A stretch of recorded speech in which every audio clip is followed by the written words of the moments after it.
Now, CNN's Dr. Sanjay Gupta on assignment for 60 Minutes.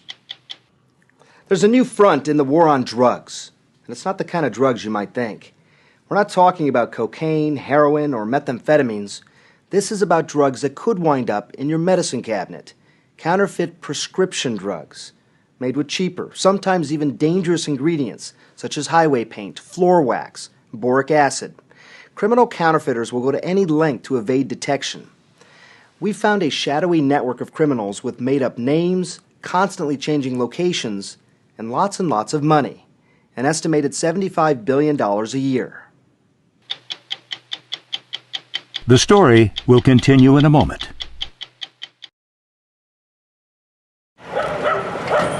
You're watching a surprise early morning raid in Lima, Peru. 200 police in riot gear storming an indoor market. Their target? Counterfeit prescription drugs. And they found them everywhere. There were crude packaging machines and silk screens with imprints of actual name-brand drugs. Hundreds of thousands of counterfeit medicines collected from that raid were traced back to this house. Through a back door and down a narrow hallway, we found a tiny, squalid patio that was actually a fake drug factory, turning out an astonishing number of counterfeit medications. Peruvian police were led here by someone you wouldn't expect, John Clark, from the American drug company Pfizer. I'm looking at this pan with these pills in it. This stuff is going to get into people's medicine cabinets around the world. Unfortunately, yes. Clark heads up a global security team assembled by Pfizer, former FBI, Homeland Security, and narcotics agents who work with local police to track down criminals around the world. Counterfeit operations like these are costing drug companies millions of dollars a year. This has Pfizer written all over it. And it's even got the newer Pfizer emblem with the little slant on it and stuff. I mean, from the packaging, you'd never know. Here, they discovered about 24 medicines, including antibiotics, seizure, blood pressure, and pain medications. We're in the middle of this very primitive courtyard. This doesn't look like any kind of facility that you'd expect at all. Does this surprise you? No. Unfortunately, the quantity of counterfeits you're seeing is phenomenal. The conditions are just abysmal. And if the consumer ever realized that products that they're putting inside their bodies come from dirty water, drying out in the open under a heat lamp, insects and everything else getting into it, contaminants being, brought into the equation and stuff, I think they'd be horrified. According to John Clark, counterfeit Pfizer drugs, many from disgusting conditions like this, have made their way to pharmacies and hospitals in at least 46 different countries, including England, Canada, and the United States. So right now there are people around the world taking medications to save their own lives who are simply taking the wrong thing and they don't even know it. Yes, absolutely. If you have any concerns, you should go to your doctor, you should go to your pharmacist. If the pill dissolves differently, if it tastes bitter or differently. John, I'm a doctor. I looked at these medicines today. I wouldn't be able to tell if they were fake or not. Right. I'm the person they're going to ask. Right. I don't know the answer. How are other people going to know the answer? Next step is every pharmaceutical company will take it back, do the test, then find out if it's a counterfeit, how it got there, and try and make sure that they get off the market immediately. The pills from Peru were sent here, to Pfizer's testing facility in Groton, Connecticut. Sometimes counterfeits may have a percentage of the correct active ingredients, but not when it came to this antibiotic or this ulcer medicine. Sucrose, confectioner's sugar, and maple sugar. Sugar and also chalk. Imagine taking a medication to treat a serious illness with those ingredients. People can die. People can be seriously injured, but people can also die. Kumar Kibble, Deputy Director at Immigrations and Customs Enforcement, or ICE, is charged with protecting our borders from illicit trafficking. Over the past few years, his attention has increasingly focused on counterfeit drugs. In the scheme of things, how big a threat are fake drugs? Fake drugs are a big threat, and it is an exploding threat. You actually have traditional criminal groups that may have engaged in traditional drug trafficking, and they realize, I can make just as much money making, tens of dollars on a pill that I manufacture for pennies and have very little exposure in terms of prosecution. So you're talking about a very low risk, very high reward, potentially tons of money. Yeah, absolutely. When you think about that, some of these pills can be manufactured, for 40 cents and sold for $18 or $20. I mean, just think of that profit potential. I mean, it's insane. This looks like a legitimate website.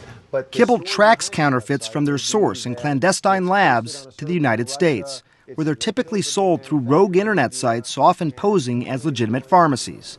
36 million Americans are estimated to have bought their medicines from these sites, many searching for quality drugs at a better price. Some sites pretend to be from Canada, because Canada is known for safe, inexpensive medicines. Kibble caught this Israeli counterfeiter on a hidden camera, admitting that very scheme. And those are all internet pharmacy websites? Is that really from Canada? No. That same counterfeiter also told undercover investigators of another, decidedly low-tech way of smuggling hundreds of thousands of pills into the United States. He simply had them dropped in the mail. At the Postal Service facility at JFK Airport, the sheer volume of packages of counterfeit and suspicious drugs coming into the country is staggering. After x-rays, If you look closely here, you see little round objects that don't belong. Customs puts aside thousands for inspection. Looks like a normal run-of-the-mill speaker. That's every one of these bins. And this is just from one day. Our resources certainly haven't kept pace with the volume of products coming into the country, with the increase in volume. The Food and Drug Administration's David Elder told us when they do find a fake drug, they're often forced to ship it back to the sender.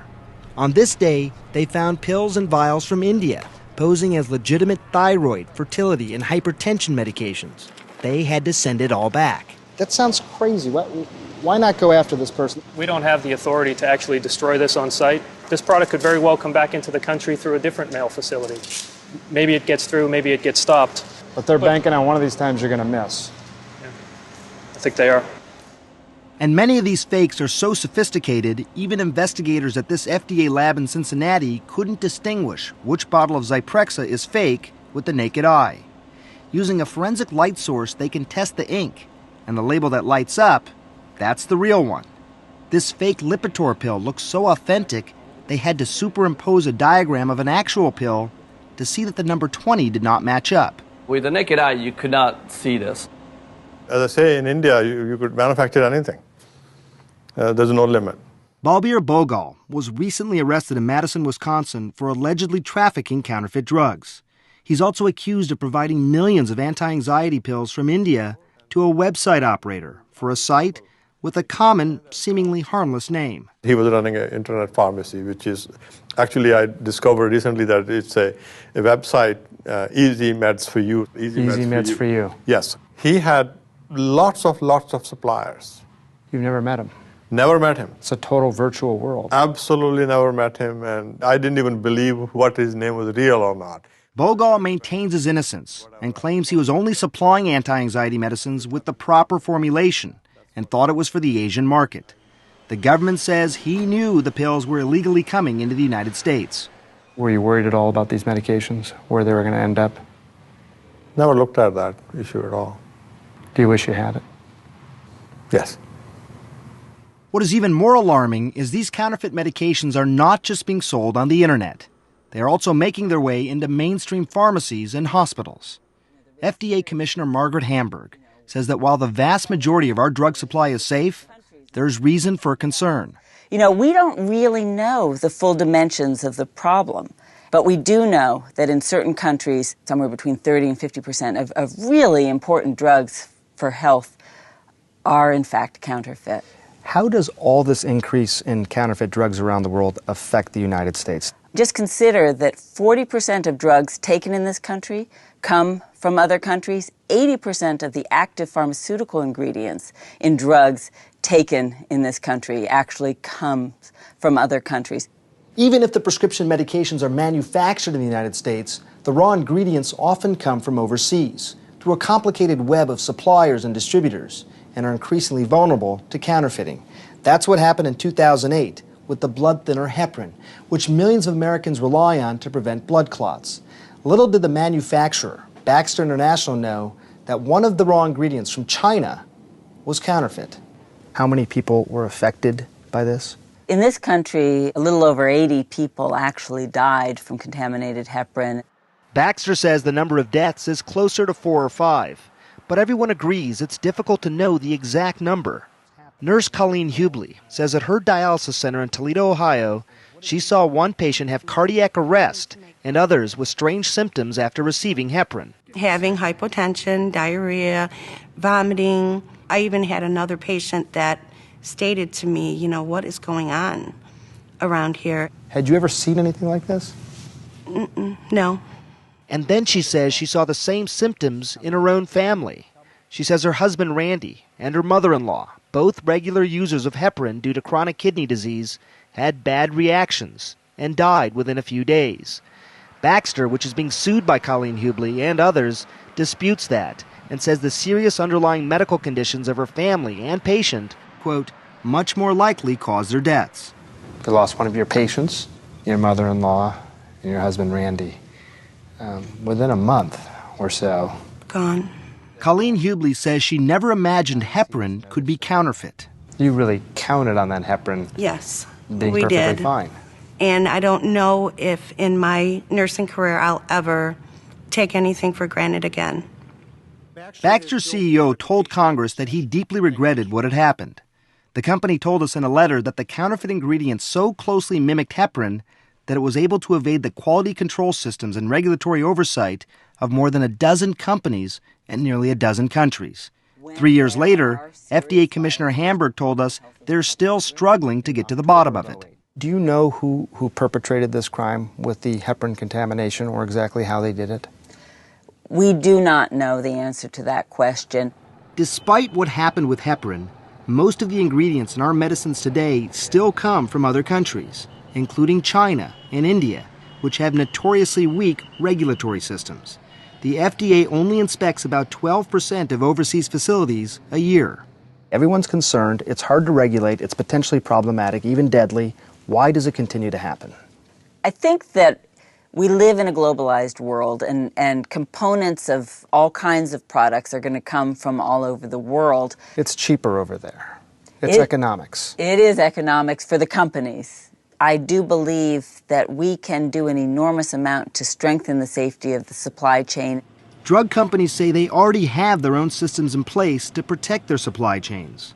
But they also have to worry about those clandestine labs, like the one we saw in Peru, which are popping up all around the world, according to Pfizer's John Clark. And if there are no consequences for those doing this, then there's no disincentive not to just go back and do it again once you're caught.